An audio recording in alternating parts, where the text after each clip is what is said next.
கடன் தொல்லை தீர எளிய லட்சுமி நரசிம்மர் வழிபாடு.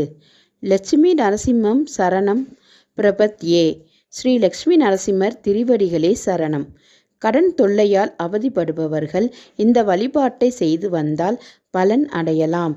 கடன்பட்டார் நெஞ்சத்தை உவமையாக கம்பர் இராமாயணத்தில் சொல்லியிருப்பார். கடன் தொல்லையை காலை சுற்றிய பாம்பு என்பர்.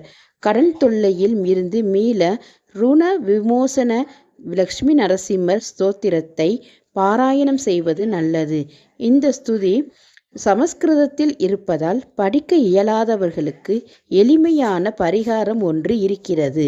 லட்சுமி நரசிம்மம் சரணம் பிரபத்யே என்ற மந்திரத்தை மாலை நேரத்தில் 108 முறை பாராயணம் செய்ய வேண்டும். அப்போது லட்சுமி நரசிம்மருக்கு காய்ச்சிய பசும்பால் அல்லது பானகம் பிரசாதமாக வைக்க வேண்டும்.